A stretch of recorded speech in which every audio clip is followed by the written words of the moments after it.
Viagem na CBN, com Edson Rui. Edson, bom dia. Bom dia, Patrícia. Bom dia, ouvintes da Rádio CBN. Edson, turismo do sono. As pessoas realmente pagam até um pouco mais caro para ter uma boa noite de sono, desfrutar da experiência do que? De um quarto luxuoso? Explica pra gente o que é isso. Pode até parecer uma provocação, né? Mas, na verdade, o que era uma brincadeira, hoje é uma tendência assim, muito concreta no turismo global, no mundo inteiro, que é o turismo do sono. Em vez de itinerários assim, apertados, lista de atrações, enfim, aquelas viagens que a gente normalmente faz, está crescendo o interesse ano a ano por experiências assim planejadas, para o descanso profundo, regeneração física e principalmente desconexão digital. E aí isso inclui bloqueios voluntários de celular em alguns hotéis. O turismo de sono e a desconexão digital, porque andam juntos, né? O turismo do sono ele vai além de dormir bem. Ele na verdade, ele conecta o conceito em inglês que é JOMO, J-O-M-O, Joy of Missing Out, que quer dizer o seguinte, é o prazer consciente de se desligar do mundo externo. Muitos turistas hoje, eles não querem mais apenas dormir mais.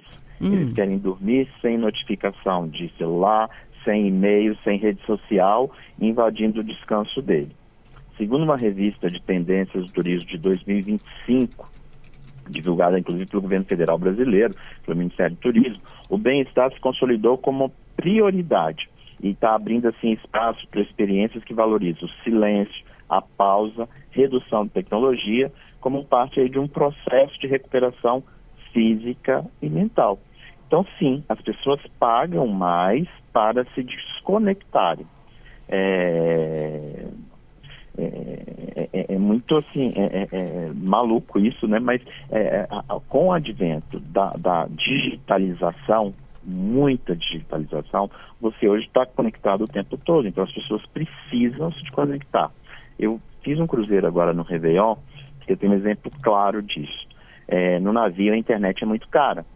Então, muitas pessoas não fazem conexão na internet paga do navio e optam por desligar o celular. Então, por exemplo, o primeiro trecho era 3 dias de navegação direto entre São Paulo e Santos e Buenos Aires. Então, eu encontrei com uma pessoa daqui de Vitória mesmo, eu vou até falar o nome dela, não tem problema nenhum, a dona Tereza Chibib, e ela falou assim, Edinho, eu desliguei meu celular, eu estou me desconectando do mundo, eu estou zerando tudo, mas isso é um barato, porque você realmente, você desconecta, você vai buscar outra opção, vai ler, vai dormir mais, vai buscar outras atividades que com o celular você, com certeza, digitalmente, você não vai estar conectado. Então, isso é uma tendência, sim. Esse exemplo que eu dei foi de um cruzeiro que não tem nada a ver com, assim, do turismo do sono, mas ele está conectado com essa experiência de mais sono e menos conexão digital, ou seja, o prazer consciente de se desligar do mundo externo. Alguns hotéis, eles incentivam essa desconexão digital. Algumas propriedades, por exemplo, no mundo, abraçam até a ideia de desligar totalmente. Então, eles criam ambientes com políticas e sugestões de uso restrito de celular. Então, vou dar alguns exemplos aqui dos nossos clientes. O Red Mountain Resort em Utah, nos Estados Unidos, ele é focado em bem-estar e reconexão. Muitos programas incentivam assim, o uso mínimo de tecnologia, muita atividade ao ar livre, áreas em que é proibido desligar os aparelhos e promovem a presença e silêncio. O outro fica na região do Japão e na Tailândia. O Shirin Yoko Retreat é outro também. Fala. Não, é porque aqui no Brasil a gente também tem essas opções. Aqui no Espírito Santo a gente também tem opções? tem. No Brasil a gente tem. Um exemplo claro disso é o Quinoa Exclusive Beach Resort, fica em Alagoas. Ele tem foco no bem-estar integrado à natureza, incentiva os hóspedes a reduzirem o uso de aparelho eletrônico e prioriza a atividade de relaxamento, com paisagem, convidam ao silêncio. Muitos desses hotéis, inclusive, não aceitam crianças. Então, é para você se desconectar. Outro é o Chai Resort, que também fica na Bahia. Tem programa de massagens, meditação, ambientes que vão aí instigar aquela presença plena, criando aí um contexto ideal para você descansar e se desligar da rotina. Um outro ainda no Brasil, fica aí no sul, em Santa Catarina, Igarapés Eco Retreat. Ele é um retiro no meio da Mata Atlântica, voltado para o silêncio e conexão com a natureza. Pouquíssimo uso de tecnologia e, naturalmente, vai diminuir e favorecer a experiência.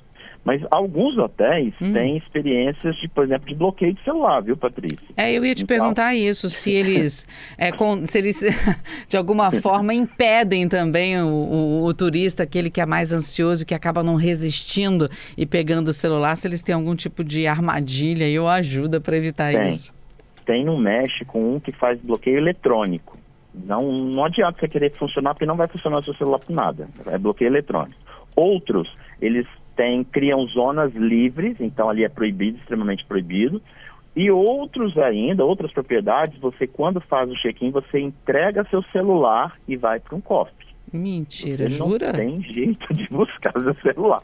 Você está conectado, que as pessoas podem te achar no hotel, mas você não vai estar com o aparelho na mão para não cair na tentação aí de Frei Serapião para poder usar o celular. Mas é um cofre então, deles mesmo, não é nem a gente que fica com a chave, não? Não, porque se ficar com a gente... já acaba abrindo, né? Mas de repente se for um lugar público dentro do hotel, as pessoas vão ver que você está abrindo o cofre.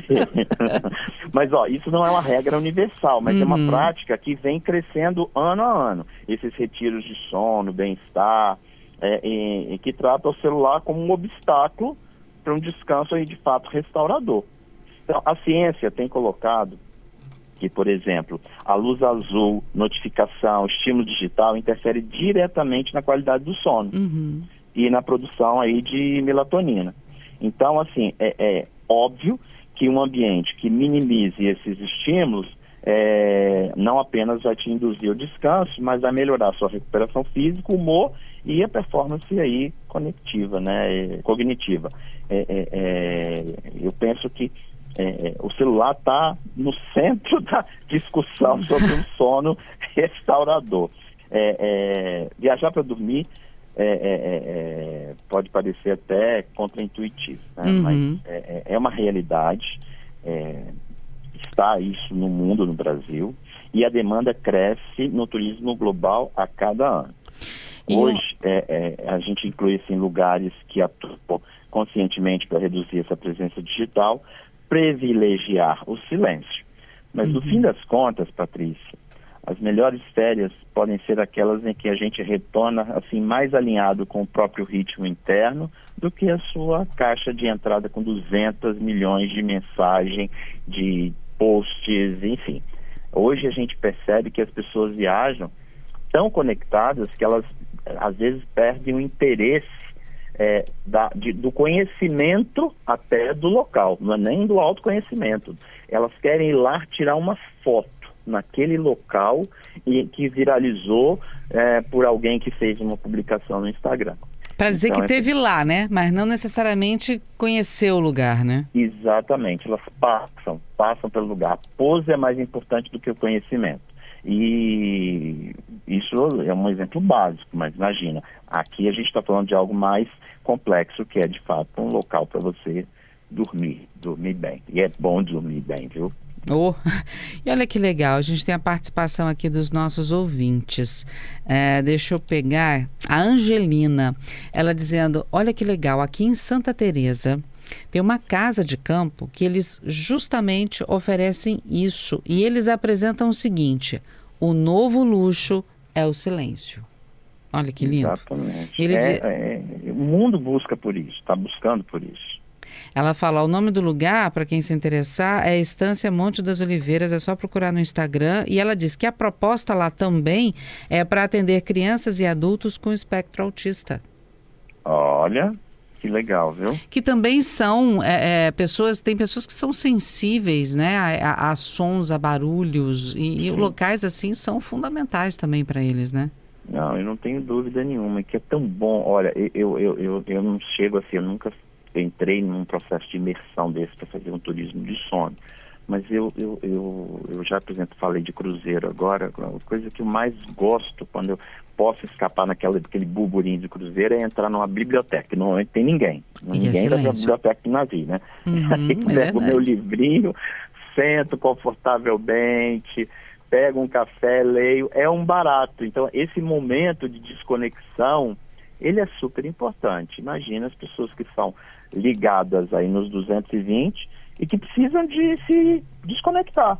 E aí tem essas propriedades que vêm crescendo ano a ano e proporcionando isso. E tem aquelas pessoas que são ligadas em 220 e que não percebem que precisam desligar, né? Também tem isso. Precisa, às vezes, do toque de alguém, vai falar, menino, larga esse telefone, sossega. Esse sou eu. Esse sou eu, também. Eu, por exemplo, o que acontece? É muito também da atividade das pessoas, né? Claro que a gente tem que impor limites, mas, por exemplo, eu fico responsável por uma operação de mundo inteiro. Então, eu tenho passageiros, por exemplo, clientes que estão no Japão, estão na Turquia, estão na Argentina, estão no mundo, ao redor do mundo. Claro que a gente tem todos as centrais de alarme, atendimento, mas, em última instância, é o meu telefone que vai tocar. Ou a mensagem que vai entrar para mim. Então, assim, é por essa necessidade. Agora, a gente tem que se educar para criar toda uma estrutura em que outras pessoas possam dividir isso com você. Porque não tem ser humano que aguente 24 horas conectado. Não tem mesmo. E olha que legal também, o Samuel dizendo, eu perguntei para você, alguém paga caro pelo conforto, né, para dormir? Ele falando, Patrícia, bom dia, olha, o Sesc de Aracruz, ali em Praia Formosa, cabe no bolso e eles têm essa opção, essa pegada de ser sem internet também. Tá vendo?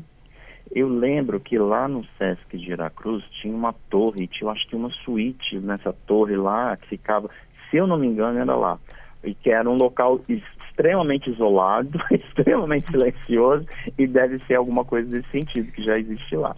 Então, e olha, tem um ouvinte aqui te perguntando, você falou que você nunca foi nessa experiência de turismo do sono, né? Mas o Alex está perguntando, então pergunta para o Edson aí, qual lugar do mundo que ele não conhece? Tem muitos lugares, tem muitos países da África que eu não conheço, alguns países da Polinésia, tem muitos lugares, o mundo é muito grande, Patrícia, imagina. E agora conheço muitos países, são 130, mas tem muitos que eu não conheço, obviamente. Eu ia te perguntar isso, e quantos você conhece? 130. 130 países, gente. Tá brincando? Quantos países você conhece, Adalberto? O melhor de todos. Brasil. O Brasil. Tô contigo. Anne comete. Eu também, eu conheço o Brasil. Mas, tem lugares no Brasil que a gente tem que conhecer também. Quando a gente fala todo o Brasil, tem o Acre aí também, nessa coisa que tem que incluir. Tem que incluir Rondônia, tem que incluir... não é só o eixo praias e montanhas tradicionais, tem que ser tudo. Esse Brasil nosso, inclusive tem Roraima, que está na minha wishlist deste ano, 2026, que eu não conheço, quero visitar Roraima para subir o Monte Roraima. Claro que não será de trekking, nem fazendo nada a pé. Quero saber, e aquele programa de helicóptero que você vai lá em cima, vê e tá tudo vai embora. Eu tenho uma amiga que fez o Monte Roraima de trekking, 10 dias sem comunicação nenhuma. Que é isso? Praticamente um turismo do sono, né? Mas dorme no meio? Não dorme. Ela desmaia, porque ela Desmaia. Sem chance. Mas a gente oferece, e estou agora falando sério, a gente oferece esse programa e é encantador. Tem as duas opções, de que você pode subir com trekking E aí vai com um guia, com as barracas, é muito interessante. E tem o programa com o helicóptero, em que você faz a experiência embaixo e sobrevoa o Monte Roraima. Para mim, sobrevoar já tá bom tamanho, faço experiência lá embaixo sem problema nenhum. Mas quem gosta de trekking é uma bela aventura, viu? Gente, olha só, nada contra. Pelo contrário, eu acho até legal, mas Roraima tá lá no norte do país, gente. O tempo lá é totalmente instável, entendeu? Aliás, a única certeza é que vai chover todo dia, às 4 horas da tarde, eu Isso acho, mesmo. sei lá. Imagina você fazer trekking e começa a chover do nada. Não, mas não, imagina não. É certeza absoluta que vai chover. Aí, tá vendo? À Certeza. noite vai chover. E aí tem. Por isso que tem que ser uma atividade muito bem organizada. A gente tem toda uma estrutura, guias, enfim. Porque tem que saber o local onde você vai acampar, ter uma estrutura. Porque imagina, você está lá no meio do nada, um pé d'água lá, vem, enfim. Não é para isso, né? A gente tem que chegar lá em cima inteirinho. E já basta a atividade do trek. Olha, pra gente encerrar, voltando aqui ao turismo do sono, Giovanni com a gente no YouTube, né, Adalberto? Exatamente, tá dizendo o seguinte, Edson, turismo pra dormir? Tô dentro. Eu sou do tipo de pessoa que não gosta de bate e volta. Mas, por exemplo, ir pra Pedra Azul, ficar numa pousada, dormir e voltar no meio da tarde é uma alternativa que o Giovanni gosta, Edson. E eu também, eu gosto. Um programa desse, eu te falei, eu nunca fiz um programa do sono específico, mas um programa desse em que você se desconecta parte no final de semana, enfim, é super legal. Eu acho que todos nós precisamos disso. Giovanni brincando aqui pelo WhatsApp. Gente, trekking pro Monte Roraima não é turismo de trekking, é turismo de perrengue. Concordo, Giovanni, concordo. Embaixo de chuva e calor de 40 graus da sombra. Tá certo. Olha só, pergunta que pode ficar para a próxima semana. Edson, é o Ananias perguntando. Pergunta para o Edson como é que é financiar viagens. Como pessoas comuns conseguem viabilizar viagens da melhor forma possível? Você sabe como é que usa programa de pontos, de milhas? A gente pode tirar as dúvidas dos nossos ouvintes na quinta-feira sobre isso? Podemos sim. Beleza, então, combinado. E eu já vou estar viajando, já estarei falando da Islândia. Olha só, Embarco gente. na terça-feira para lá. Maravilha. 26 abaixo de zero. Meu Deus do céu, outro perrengue. Misericórdia. Mas Edson, bem protegido, bem protegido. muito bem protegido. Edson, querido, obrigada mais uma vez. Até quinta. Até quinta.